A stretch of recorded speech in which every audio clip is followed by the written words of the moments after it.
Hello, Oshkosh community. Hello, Oshkosh community. This is Edward Kastner for Making It Happen. Sitting right beside me here now, I have Cindy and Michael Smith. And the reason why I'm doing this show tonight is to educate people about CF, because their son Adam passed away from CF, and he told me to do the show, and God also encouraged me to do the show. So thank you for joining me. You're welcome. We're glad to be here. Do you want to talk a little bit about how we met at first? And, you know, we've Sure. had a lot of adventures over the years. Yes, yes, we have. Well, we first met when you were in college at University of Wisconsin Oshkosh, and I was a local pastor at River Valley Church, a non-denominational church, and you attended the church, and then I think we were in the same small group that we met with. I think so too. Right, Yeah, right. Very good. And then we made about 500 cookies together with our small group, and somehow you got flour on your head. That was totally you, Michael. That was totally you. I still can't figure out how that happened. So That was fun. But thank you for joining me again. But anyways, you know, this is kind of a difficult show, but you know, we'll try to get through it. But as far as Adam's CF goes, how did you know something was wrong or not right from the beginning? That's a very good question. Adam was our first son. We actually have two sons, and both were inflicted with the terminal disease called cystic fibrosis, which is often shortened to CF. Okay. And we knew it with Adam in his first 24 hours. And I'll just briefly say what CF is, and then Cindy can share a little bit of how we knew that and the immediate steps that happened with that. But cystic fibrosis is a genetic disease where both parents have to carry the gene, and then if they do, the potential is each child could either have the disease or be a carrier of it but have no symptoms, or be symptom-free. Our oldest daughter is symptom-free. Then Adam had the disease, and then our second son ended up having it as well. And it's basically a lung disease where the lung eventually, through multiple infections, begins to deteriorate to where either you die or they try a lung transplant. So we found out within the first 24 hours, didn't we? I'll let you share. Mm-hmm. Yeah, after a baby is born, they need to pass their first bowel movement, which is their meconium, and he was not able to do that. So they thought he had a bowel blockage, and they decided to do surgery on him and transferred him. We were at an Illinois, like in Waukegan, Illinois at the time, at a hospital there, a local hospital, and they transferred him to a Chicago hospital, to Children's Memorial. And there, when they did the surgery, they discovered that he had cystic fibrosis. They call it meconium ileus. And so they did a test. They did a sweat test to figure it out. And then he stayed in the hospital for about 3.5 weeks. So then he eventually did pass the stool, and then we were educated in how to care for a child with cystic fibrosis. What's a sweat test? A sweat test would be something. Now they've located the gene. In 1989, they located the cystic fibrosis gene, and so now they can test. They test all Wisconsin babies upon their birth for cystic fibrosis now through a blood test. In 1988, when Adam was born, they weren't able to do that. So by some microbes that they like kind of poke the arm with, it causes the child to sweat, and then they wrap their arms in like kind of a cotton like blanket, and then they test for how much salt is released. So it's called a sweat test because we lose salt when all of us sweat. Yeah. But as someone with CF, because one of the symptoms is that there's a high concentration of salt in their sweat, that high concentration is the indicator. And that's why, because I did some research, and that's why they have the sultry skin, and that's why you Yes. can tell. Yes. So Adam, sometimes when you would lick him or kiss him, not that you did, but he would taste like a salt. Okay. Yeah, it'd be almost like a salt lick. Now, what are the chances of this wasn't on my questions, but what are the chances of two parents having the same, the same gene for the CF? What are the chances of that? Well, I don't know the percentage on that, but we're obviously have to both be carriers. Yeah. And we really knew nothing about CF. Our family didn't know about cystic fibrosis. However, as we look back, there were several lung problems on both sides of our families, which could have been indicators, though it was never identified as that. Okay. Mm-hmm. So you guys had no idea that you were, We didn't even know what the disease was when Adam was born. And so it was quite a shock, especially when they say at that time, which was about almost 30 years ago. 30 years ago, the lifespan was maybe 5, pressing if they would live to 10 years old. I just want to throw a statistic out there. Sure. There are 30,000 people live with CF and 70,000 worldwide live with CF. So. Right, and it's terminal. And it's terminal, so. Mm-hmm. So what other kind of symptoms did you look for? And because Cindy had mentioned about the bowel movement. What other kind of symptoms was there? There, as an infant, there were no other symptoms. The only thing that we had to adjust was like how he ate, because the other organ that's affected for children with cystic fibrosis is their pancreas, because the pancreas has small ducts that would, the mucus would be very thick there, and they can't release natural enzymes so they can digest their food. So he had to be on a special type of formula, and then eventually when he started taking solid food, he had to be on like a man-made enzyme that we would mix in with his food to help him break it down so he could absorb food and gain weight. Okay, yeah, because weight gain is one of the symptoms too. And did you guys learn anything before Adam? Like when you had Austin, did you learn anything from Austin to kind of carry on to Adam? Because having 2 kids with. Right. Well, we had Adam, and he had a really good childhood with the medications and supplements to gain weight. So actually, he was a healthy kid. We did chest therapy to keep from infections happening. And so all the way through junior high, he was pretty healthy and able with the regimen of chest therapy and supplements for vitamins and enzymes. So when we had Austin, actually his birth was very simple, didn't have any problems. But about a month later, he began to have rapid breathing, which indicated some lung problems, went into the hospital, and then actually resulted in another complication called interstitial pneumonitis, where his lungs just solidified, unrelated to CF. And so he died at a month of age. Okay. Six months. 6 months, excuse me. 6 months old. Yeah, he was 6 months. 6 months. So we didn't have much time where we had Adam and Austin both with cystic fibrosis. Okay. So the main difference is the lifestyle of caring for a child with it is the main challenge until they start getting older, and then you start having lung infections, which then can be dangerous. How did you get through having 2 children with CF and seeing one pass and then having another one? I know that you both follow Christ and the Lord, but it's still a struggle to get through that. How did you get through as a family?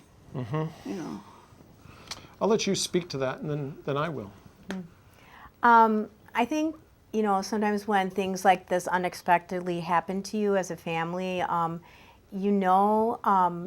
first of all, who you're following. We know that Christ is alive and in charge of our lives and has ordained everything that comes into our lives, lovingly so.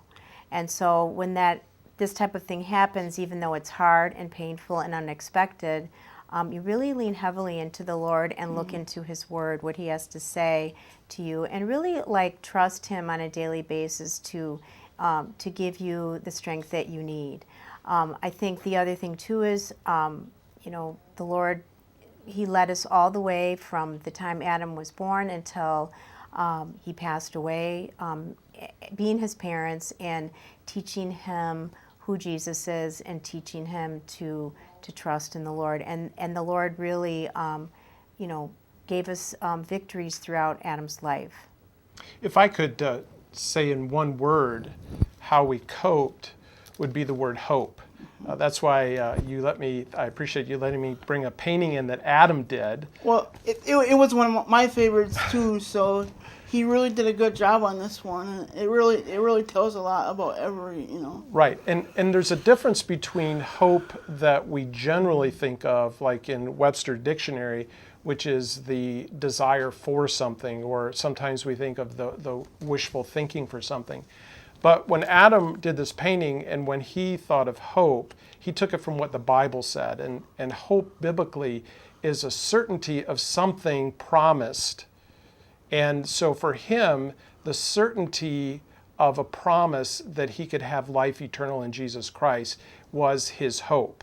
So for him, hope had a very clear object. Mm-hmm. It was a person. It was the person of Jesus Christ. And so that helped us, as well as him, to really cope. So he had a very solid belief system based on what the Bible taught. In fact, when I was looking up some of these pictures that you asked me to send, we had a video clip when we were visiting the gravesite of his brother Austin. Mm-hmm. And he happened to be on oxygen at that time because his lungs were not doing well. He was waiting for the transplant. Mm-hmm. And typical Adam, which is sort of a straight shooter, he goes, well, he's not here, Mom. This is just his little body, And he said, I would like to be eventually the one that's not here, but in heaven. So. But Adam always did something. Always, he was a fighter. He always did. He always did it with a smile and grace. I still remember his smile till this day. That's one thing. Well, he just loved to laugh, and I think that was another aspect. When you've got solid hope, in the face of adversity, you can find courage and laughter, which I think you do, Ed. In fact, there's a picture I sent you where he had that goofy I love that picture. Well, that's my favorite one. We have it up on the screen right now. So. Well, may I tell you a quick story that we did? Sure. Okay, not only was he humorous, he had a little bent of humor where he was in rehab. And so we wanted to make a picture, a video, and have a little edge to it. So we asked for two unused urinals, the thing, two plastic cups. Yeah. And we said, wanted to unused. We made sure that was the case. And then we poured Mountain Dew in each of them. Okay. And then we acted like we were drinking it. So that was Adam's idea. And he just thought, I'm going to make the best of this and laugh at the fact that I'm confined for weeks on end. And I still remember his humor is just crazy and a little bit on the edge. That's what I do too. And maybe he gets it from you because you're a funny guy. Let's move on. Next question. Anyway, what message would you give? What message would you give to brand new parents with a child with CF? I think the first message would be hope. Okay. Hope in two ways. One, the medical field has made huge strides. I think one of the biggest ones was identifying the actual mutation of the gene, so that has really opened a lot of doors for pharmaceutical treatment and for the physical treatment, the chest therapy. Also, lung transplants have really advanced in the past 30 years. So medically, there's a lot to be hopeful for. And then being a Christian, I would simply share, look beyond yourself. And for us, it was to look to Jesus Christ, to know that he is not distant, but he is very much involved and would be that support. And then get others in the CF Foundation, if you attend a local church, family, extended family, that kind of support. So there is a lot of hope, not to be hopeless. Michael, do you want to read a passage from the Bible to give the families hope, to give them comfort? Yes, actually, we brought Adam's Bible, which he read a lot, has a lot underlined. Cindy uses it herself, so she picked out a verse. Okay. Yeah, this is from Psalm 119, and I know after Adam passed away, I said, well, now his Bible is going to be my Bible, and one time I was actually using it when he was in the hospital, and he said, he goes, Mom, what are you doing? And I go, I'm underlining some stuff. And he goes, well, you need to use a ruler because it's God's word. And you want it to be straight. You want it to be so straight. I know all the places that Adam underlined because they're all nice and straight. So this is from Psalm 119, and it's verses 34 to 40. Give me understanding that I might keep your law and observe it with my whole heart. Lead me in the path of your commandments, for I delight in it. Incline my heart to your testimonies and not to selfish gain. Turn my eyes from looking at worthless things and give me life in your ways. Confirm to your servant your promise that you may be feared. Turn away the reproach that I dread, for your rules are good. Behold, I long for your precepts. In your righteousness, give me life. Wow. It's a pretty powerful message, so on hope. So what kind of impact did this have on you as a family unit, you know? I think the most immediate impact was taking care of our children, though Austin was only 6 months. But it was a regiment where he had to do chest therapy, and what I mean by that is it was a vest that he wore, and it had a generator, and it actually pounded his chest. So if you can imagine external coughing. So we usually cough from the inside where we get our chest to cough and shake. We do it ourselves. That's what we do when we cough. But chest therapy was doing it on the outside. So it was an external coughing, and that would help him with his lungs to stay clear. And then we'd have to manage food and his vitamins. He had a long list of vitamins and supplements. And then once he had the lung transplant, we got rid of the bad lungs, which was the CF as far as the respiratory part. That was taken care of. The digestive part was still there, but then you switch CF lung disease for anti-rejection issues, that they were someone else's lungs. And that did not work well for Adam, and actually that's what took his life. The anti-rejection? Yeah. It was infection, though, Yeah. because the thing is, because so you aren't going to reject the new organ, they have to lower your immune system. So he was a lot more prone to infection. So I would say that structure was probably one of the biggest ones. But again, Adam lived a pretty normal life, and I don't think a lot of people who just saw him knew that he had CF until it got into his high school years. In fact, his high school graduation, was he in the hospital for that one? So he missed that. And I know he probably really wanted to walk down and with his other classmates and stuff. Right. So he did get to graduate from UWO, and he was able to walk then. Yeah. But yeah, I would have to say that we would try to keep our family life as normal as possible. It was like the disease did not rule the household, and he has a younger sister also, and then his older sister, and they got along just as good or not as well as most siblings do. So a lot of laughter, a lot of fun times. So the disease was just it didn't define Adam, but it was definitely part of his life. It didn't define, but it did restrict. And once we learned as a unit to live within that, it wasn't that abnormal. What could he have for food? Because food was a challenge. Yes. It was. He could have anything he wanted to.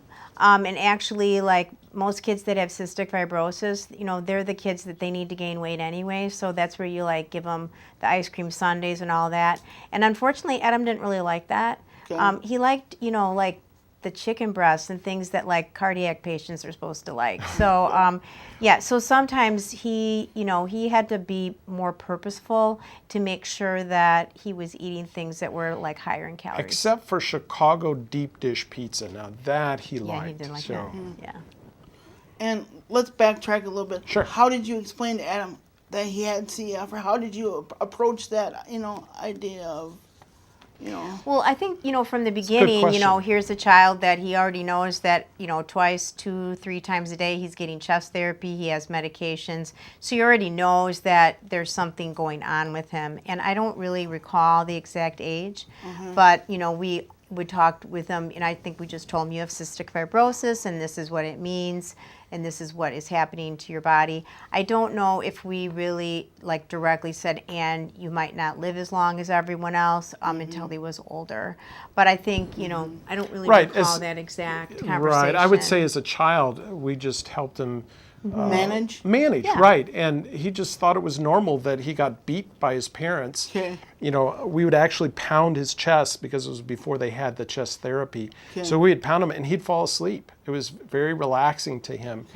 And we waited until he was probably, you know, junior high, high school, when he could begin to understand, you know, what are the ramifications as far as his lifespan. And then talked with him about that in the context of his salvation, of his trusting in Jesus Christ, so that it wasn't just this life, it was taking this life and what he had been given in light of eternity. And so that made a difference. We, you know, if all you have is here, it's devastating. But we taught him from the Bible, what we have here is in the greater context of eternity. And what help was University of Chicago, Illinois for the hospital? Because I know they had a great. You always talked about UCI being such a great help to him and whatnot. And they were a great team. His doctor, his surgeon who did the lung transplant was just very supportive of Adam, and Dr. Wigfield was his name.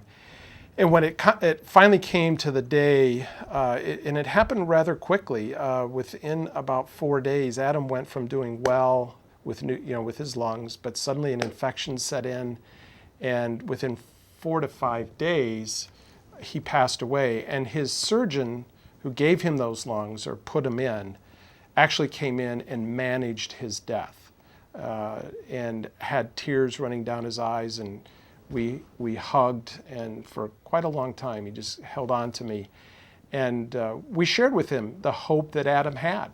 And yes, his body was still there, but his soul was immediately in the presence of God through Jesus Christ. So it was a great team. Plus, Adam loved staying at University of Chicago Hospital because they had widescreen TVs, were just sweet, man. They were just huge. he loved that, huh? Yeah, we watched the Green Bay Packers beat the Chicago Bears, which was fun. Was Adam a Chicago fan too? No, Just Chicago Cubs. That's Chicago Cubs, but a Green Bay the Cubs. Packer fan. Yep. He was smarter than I was. Did Adam ever? I know that you guys are both Christ followers and you follow Christ, but did Adam ever get mad, or did he ever feel frustrated? Like sometimes when you go through situations like that, it gets really hard. It does, and you can speak to that first person with your challenges. I would say yes, he did. Yeah. And so did we. There were days where you're like, I don't understand this. And sometimes we'd talk about it. Sometimes he'd talk with his sister. But yeah, there were those days. Okay. Yep. And how did you get through those days where it was just, maybe it didn't seem like, are things going to start getting brighter? Are they still going to be in, how did you get through those days? I think there is a verse that we talked about a lot where it says this light and momentary affliction that we're getting is nothing to be compared with the weight of glory.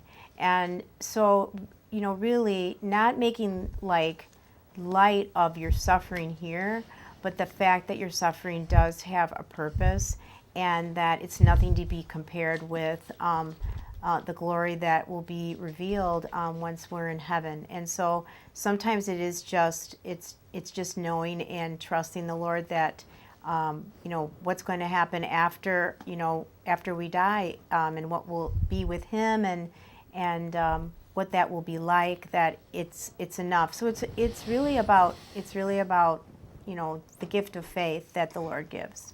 Michael, did you want to go ahead and read a little bit from Adam's Yes. paper thing? Let me just put it in his own words. This is something he wrote in high school for a paper, and here's just one paragraph. He says, "I could look at my life and be very bitter about it, but someone has changed that view and is still changing it today. Jesus Christ is the one who gets all the credit for changing my life along with God the Father. I accepted Jesus into my heart when I was young, a couple of times, just to make sure. So it was his hope in the person of Jesus Christ that got him through that. Crying, struggles, doubts, absolutely. But it was having that bigger picture that was the support. I have that hope every day I walk, because I'm not only walking by myself, but I'm walking with God, and I'm walking with all my friends. I'm walking with you guys. I think about everybody when I get up and take those steps. Mm-hmm. So, but I have a. Let's see. So when was he diagnosed at? Like 2? Was he diagnosed around 2 or? No, he was 1 day old. 1 day old. Okay. Yeah. Mm-hmm. And he lived to 26. Lived at 26. Mm-hmm. 26 years old. What were some things that Adam never got the chance to do that he wanted to do? He did he wanted to open a coffee shop in downtown Oshkosh, so he didn't get to do that. But he was actually making plans for it. Like that month that he passed away, he had some things in the works. But I think, of course, wanting to be married, wanting to have kids, he didn't get to do those things. But I think the thing is, we don't look at so much what he didn't get to do, but what he did get to do, and also that I'm very strong believer that the Lord ordains our life and our days. He knows every single day. And I know one day, a few weeks before he died, he wasn't feeling well, and he goes, Mom, he goes, you look worried, and he goes, what's wrong? And I go, yeah, I'm worried about you. You're not doing well. Mm-hmm. And he goes, Mom, have you not been reading your Bible? And I'm like, yes, I have been reading my Bible. And he goes, don't you know that by worrying you can't add 1 day to your life? And so the thing is, the 26 years that Adam lived were the exact amount of years that the Lord had previously ordained and planned sovereignly for him to live. Mm-hmm. And so I feel very much at peace with that. Mm-hmm. Not a day more, not a day less, mm-hmm. but the exact amount of times. And then God called him home. Mm. In closing, do you want to give our audience a message? If you could give them a message of hope, what would you say to the audience out there tonight that has a kid with CF that may be struggling really quickly, because we only have like a minute left? I would say the word hope. Hope. Hope in certainly what the medical community provides, but hope that's eternal in a person, the person of Jesus Christ. Okay. Thank you for joining me. Thank you, Ed. Thanks for having us. Thank you for having us. Yeah, this show's all about education. So, if the community has a story idea, email me at edwardcastron@yahoo.com. Thank you, Oshkosh.